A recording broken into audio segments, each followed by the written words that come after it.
Criado pelo economista alemão Klaus Schwab como Fórum Europeu de Gestão em 1971, o Fórum Econômico Mundial foi rebatizado assim em 1987. E com razão, afinal, ao longo dos anos, o que era um encontro anual de empresários na pacata e exclusiva Davos, nos Alpes suíços, passara a atrair, além de executivos, chefes de Estado e de governo e integrantes de organizações multilaterais. Uma coisa não mudou nesses 46 anos: o homem à frente do evento.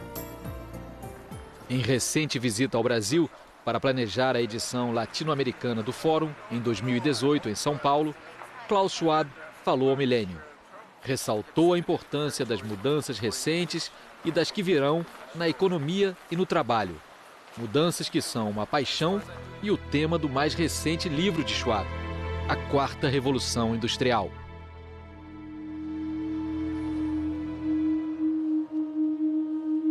We are wondering what is happening to the world. Everything is changing.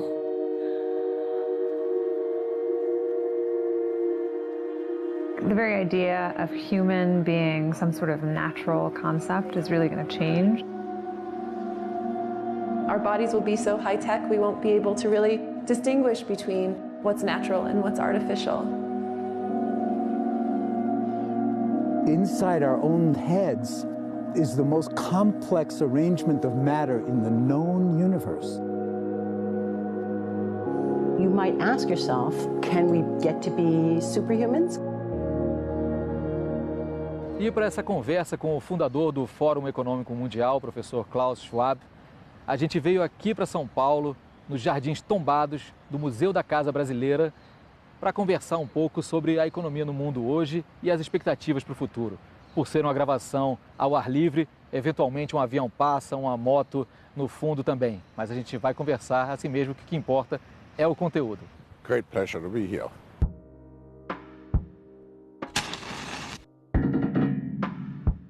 Professor, we live in times where people question more and more the role, the importance of multilateral institutions, like, for instance, the United Nations as being the biggest of all of them.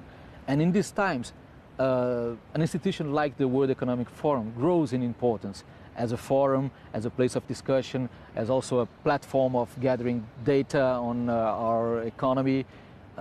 Did you expect the World Economic Forum to have such an importance almost half a century ago when you had the idea to create it with your wife? It's very clear that we are all part of a global community, and there are certain issues which require necessarily global cooperation. And they require cooperation not only among governments, but also between business and government. So the World Economic Forum responds to a need. And now where the official organizations, the World Economic Forum is also an official international organization, but we are not one of those traditional multilateral government-based organizations. I think people feel that the World Economic Forum can make a particular positive contribution to address the many challenges we have in the world. Independent on all the, let's say, anti-globalist movements, I think you need an organization which brings people together to address those issues like terrorism, like global warming and so on. We are not living alone on this planet. Chegou ao fim a 47ª edição do Fórum Econômico Mundial. Foram cerca de 400 debates, de economia à política, de crise migratória ao combate à corrupção. A semana aqui em Davos começou focada no mundo e terminou de olho nos Estados Unidos.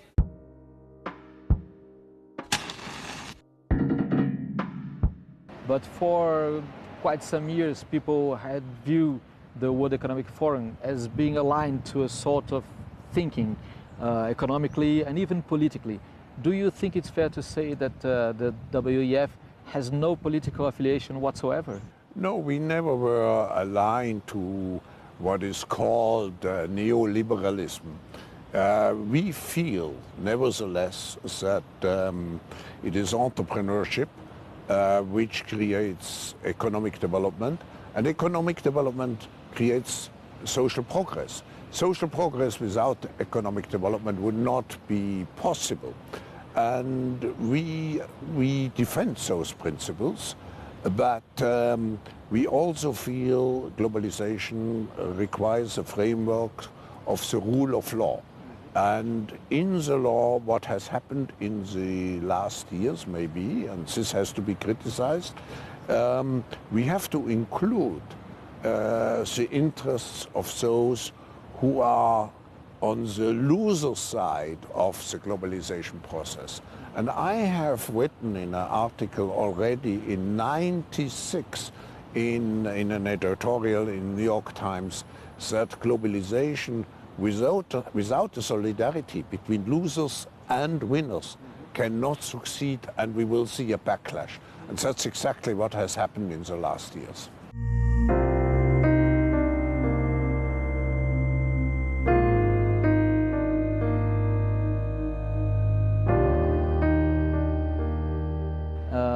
I can remember that in your global risk report for 2017, it was produced by the WEF, you listed inequality as the biggest trend for the next 10 years in the world.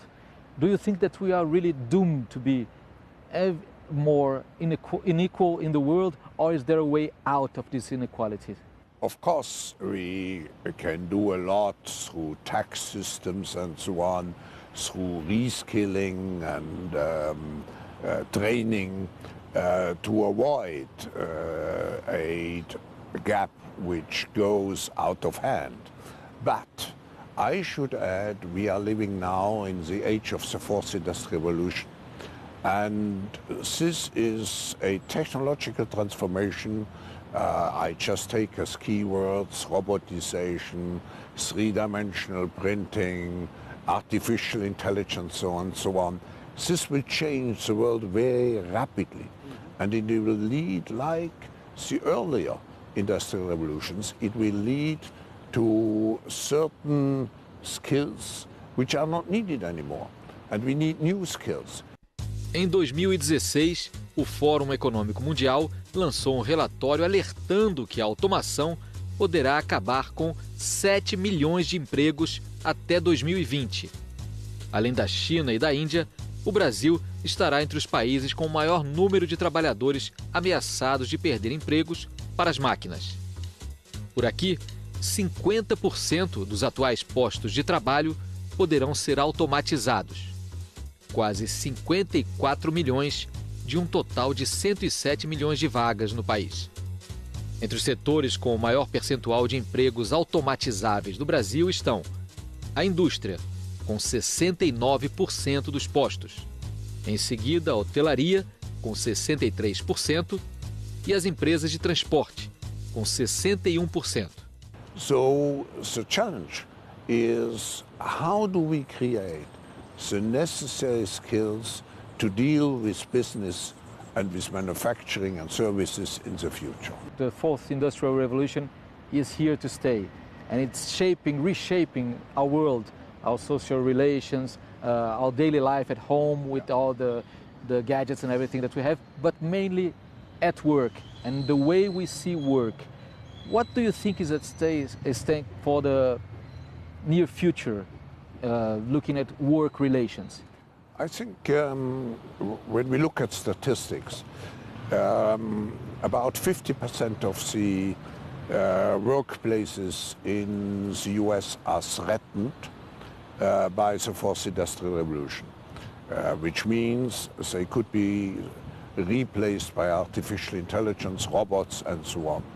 So we have, as a society, and as a joint task also of business and governments and civil society, we have to see how we create the necessary educational training systems in order to reskill the people as much as possible. And I personally believe we will need more people in the social sector in the future. With aging of society, if you look We have still too many people who are poor, who are in need of support, not only financial support, but support, I would say, coaching support, mentoring support, to really be able to earn their own lives and to serve society in useful ways. Entre os profissionais, os mais ameaçados são vendedores do varejo, agentes de viagem, operadores de telemarketing e até árbitros esportivos. Entre os mais seguros estão médicos de áreas mais especializadas, artistas de variadas áreas e psicólogos.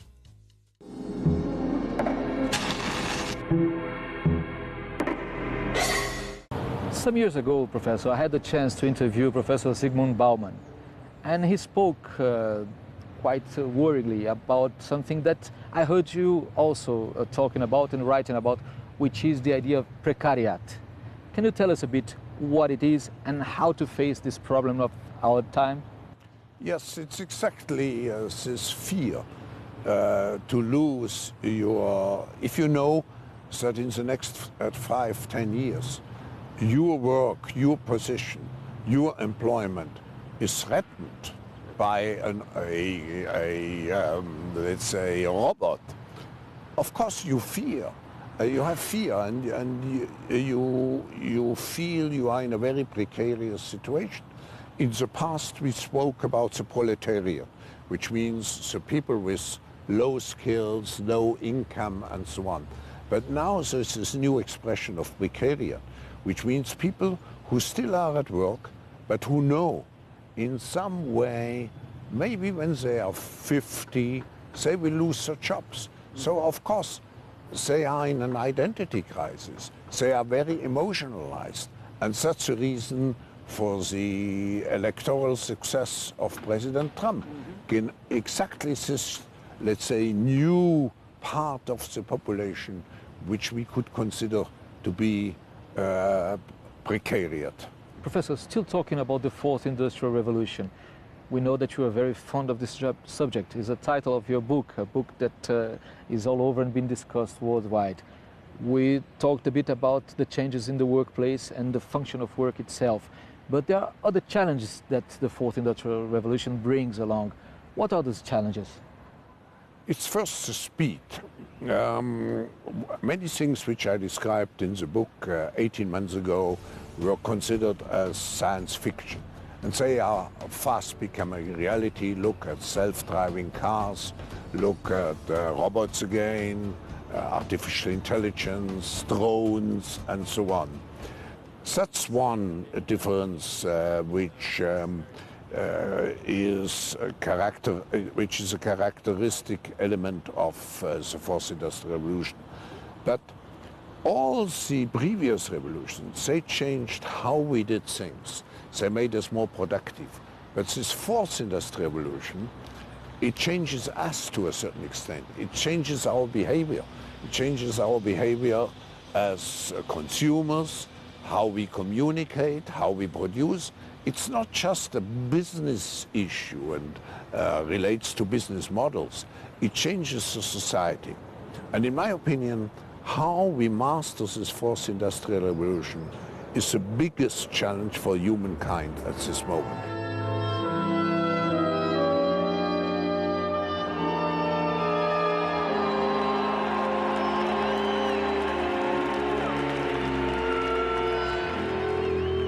Talking about the Trump phenomenon in the United States, some analysts have labeled it as a triumph of the forgotten people from the globalization.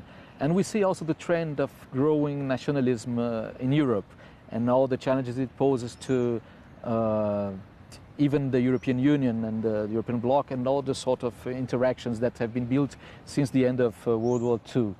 Do you think that there is really something threatening globalization? Is that some sign that we're going to roll back globalization at this point in time, or is just an adjustment? No, first, globalization is like we had industrialization. It's unstoppable. we are growing together, we have to manage our global affairs. But if I look what has happened, change is so fast, the world has become so complex, so people ask the question, what is my purpose in the world? Is that what has happened with the Brexit, where people said we want to take control back? It's happening in the US, where you feel by becoming more nationalist, you can preserve the workplaces in the country. But let's face it, the world is complex and requires complex answers to the issues and problems. And what we see now is a populist trend where people say, we have the answer for you. It's a very simple answer. We have to be more nationalistic again. We have to take care of ourselves and forget the rest. But those answers are not sufficient in view of the very complex issues which we have. Okay, we're going to do a short break right now and we come back in the second segment of our program. A gente volta no segundo e último bloco do milênio falando um pouquinho de futuro e do Brasil nisso tudo. Até já. E o milênio está de volta nesse segundo e último bloco com o professor Klaus Schwab, fundador do Fórum Econômico Mundial, aqui direto dos jardins do Museu da Casa Brasileira em São Paulo. Professor Schwab, now for our last segment, I'd like to ask you some very specific questions about specific themes. First of all, some years ago, it looked like the emerging economies were almost ready to take over the place of some of the more traditional economies of the 20th century. And at least for Brazil, it doesn't seem that this this prophecy has been realized or fulfilled. How do you view the emerging economies nowadays? I think you cannot generalize. We have still China, we have India growing with 6.57%. Unfortunately, Brazil lost to a certain extent its momentum. But what we are seeing now in terms of the reform processes happening here, in terms of cleaning out the corruption cases, I'm very confident that Brazil will accelerate its growth and will become again a fast-growing emerging economy. Taking from that point, how would you say Brazil is viewed nowadays from our external partners and friends in the world? Because looking from the inside out, the situation seems quite complex and difficult. But how do you see Brazil? I think every country has to manage its own problems, but Brazil looks to me as being very inward-looking, very much focusing on its own problems, rightly so, but we should not forget that the world is in a very fast development. It's probably just now that China reaches the importance and the size of the United States, so it's really an economic heavyweight. But on the other hand, we should not forget that China still has to integrate several 100 million people into this process of creating welfare, moving from the countryside to the cities. So China is in some way an economic mammoth now, but like Brazil, having to solve its internal problems like lack of inclusion, like creating jobs for everybody.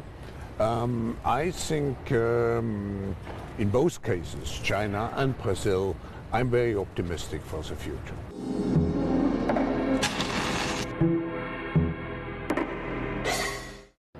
Talking about your book, it had sold already more than 500,000 copies in some 3 Asian countries, not as much here in Brazil. But do you see yourself more now as a writer, as a scholar, as you are, or what? How would you define Klaus Schwab by Klaus Schwab? I see myself absorbing the opinions, the ideas of many, many people.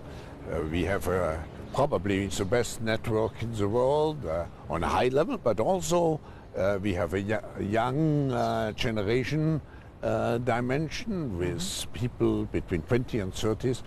I distill all those ideas and try to shape in an intellectual way the global agenda. We talked a little bit about inclusion in our chat here, and I know that the work of the WEF is your work, but also your wife's work. And I'd like to have an answer from you about the role of women in today's economy and today's society, and the inclusion of women in this ever-changing world and in the biggest decision-making process. I think it's not just the question of women, it's a question of femininity. We need, particularly in a very robotized way, we need more those, let's say, dimensions women stand for, which means sensitivity, which means compassion, which means imagination. So I am a great promoter for gender parity, but not just gender parity, the parity of femininity and masculinity in all what we are doing in our political and also business decision making.